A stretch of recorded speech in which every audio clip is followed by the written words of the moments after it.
Hey guys, Matthew here. So today for another episode of which uniques to pick up, we're going to be going over shields. So shields is one that actually there's quite a few shields that are worth picking up because they're at least a chaos.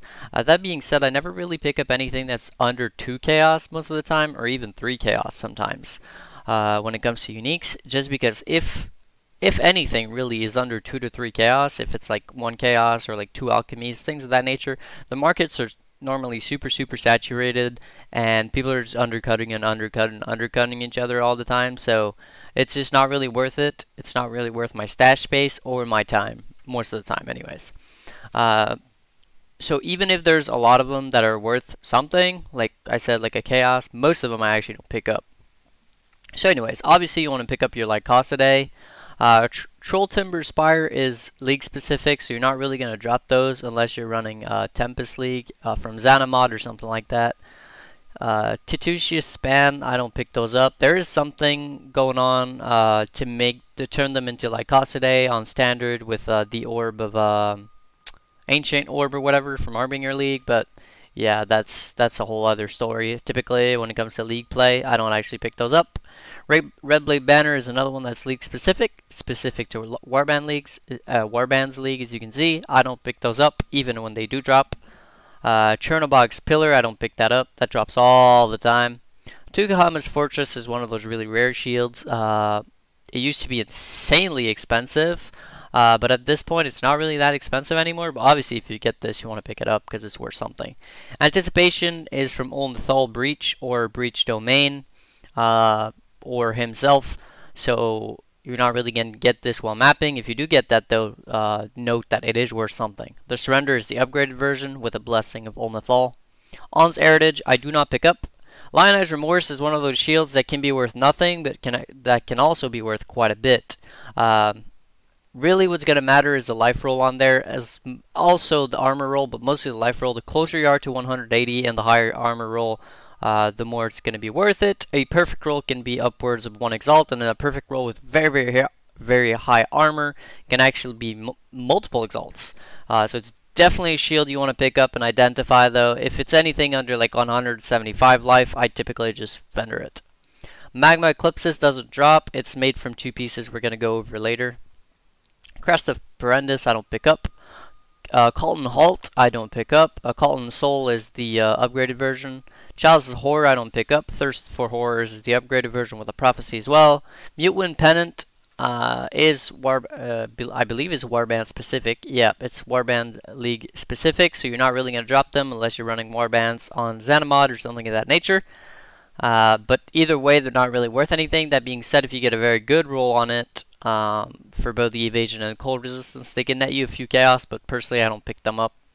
The Great Old One's Ward, that's one of them, kind of like Lionized Remorse. The roll is going to matter a lot on there. Basically, almost every roll on there matters. In reality, every roll matters. The chance to block spells is not as important, but still, it matters. But typically what you're going to be looking at is very high life roll, and then a perfect or like one-off perfect attack speed, and then as high physical as you can. And the chance to block spells is also very nice. But like I said, it's kind of the bonus, the cherry on top. But you definitely want to pick up all your Great Old Ones wards and identify them, because they have the potential of being worth a lot, even if most of the time they're not going to be worth anything. Kind of the same thing for Adziri's Mirror. It's one of those shields. The thing is, whenever you take Adziri's Mirror and turn it into Adziri's Reflection, all the rolls that stay the same will remain the same. So for example, the 40 to 60 intelligence will remain the same. The 180 to 200 evasion will remain the same. All elemental resistances will remain the same. And then the energy shield roll is just going to appear out of nowhere, kind of, because it's not on this one. And the effective curse is also kind of just going to roll on itself. That being said, all the other rolls are going to stay the same. So if people are trying to upgrade their mirror into a reflection with a prophecy, they're obviously going to try to pick up the best possible just base mirror and hope that the effective curse and energy shield roll good as well, to make it as good as possible without having to spend a ton of divines. So Adziri's Mirror is one of those ones that's worth absolutely nothing, but it has the potential of being worth quite a bit given the rolls. So definitely you want to, pay attention to the rolls you get on yours. They're all kind of important. The intelligence is nice and pretty important. The evasion is not as much, but still important. And then the all elemental resistances is probably the most important roll on there. So yeah, that's it for Ed Series Mirror. Thousand Teeth Timu, I don't pick that up. Ed Series Reflection, we went over that. Brian Road Flag is one of those, kind of the same thing, same situation. The roll's going to matter a lot. The cast speed roll mostly. If it's not perfect, I don't even worry about them. I just vendor trash. That being said, if I roll a perfect cast speed on those, then I try to sell it. Otherwise, it's not really worth anything. That being said, it's another Warband specific league shield, so it's not like you're going to drop those very, very often. Matua Tapuna, I don't actually pick those up. Light of Lunaris, I went ahead and checked it up. It's worth a few chaos. That being said, I actually have no idea where they're from because I've actually never dropped one of them, ever. I don't know where those are from, and the wiki page doesn't really help me, so I can't really tell you guys how you get this. Centauri's Answer, it's like a quantity shield, but there's just nothing else on it, so it's not worth anything, unfortunately. Conming Stratagem, I don't pick up. Apex Slumber is specific to this current league, I believe. Yeah, you can only get it in a tier 3 poison room, so basically it's specific to Incursion League. So I've never gotten those. I did go ahead and check them though, and they're worth like a chaos, so nothing to write home about. Ash's Mirror, obviously something you want to pick up, worth a ton early in the league. As the league goes on though, it drops in price by a lot, but early in the league, even the worst possible rolls is going to be like an Exalt, and a good roll can be multiple Exalts. So Ash Mirror is something you want to look out for. That being said, it is a breach specific unique, which drops from the Ash Breach, or his domain, or the boss himself. So it's not like you're going to get that very often while mapping, but if you do, always run your breaches. It's worth a good bit. Apex Supremacy is the upgraded version of Apex Slumber. No need to go over that. Visage is the upgraded version of S Mirror, so same for that. Malachi's Loop, I personally don't pick those up. So yeah, it's just not worth a whole lot. There's not that much on the shield that makes it worth using whatsoever. Wrathpith Globe is one of those that you really have to look at the rolls. Earlier in the league, even the worst of rolls is actually going to net you like a few chaos, up to like 10 chaos pretty easily actually. 15, 20 even. But as the league goes on, it goes down in price. That being said, the rolls is going to matter a ton on this. So like the spell damage roll, the closer you are to 60, the more worth the more expensive your shield is going to be worth, and same for the block chance applied to spells as well.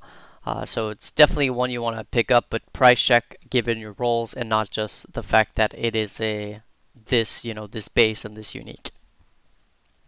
Wheels of the Stormstale, I don't pick up. The Deep One's Hide, I don't pick up. Duraso's Courage, I don't pick up. Vix Lunaris is one of the pieces of the other shield, the Eclipsis, whatever the hell. There's two pieces, Vix Lunaris and Invictus Solaris, and I'll go over both of them to make the Magma Eclipsis. That being said, I actually don't know where these are from. I believe they are from the unique map, which I can't remember the name of. And that's how you acquire these, because I've never seen those while actually just mapping regular. Springleaf is not worth picking up. The Oak is the upgraded version with a Prophecy. You don't have to worry about that too much. Victario's Charity, I don't pick those up. Sapphiro's Flame is one of those ones that's always worth a few chaos, always pretty much.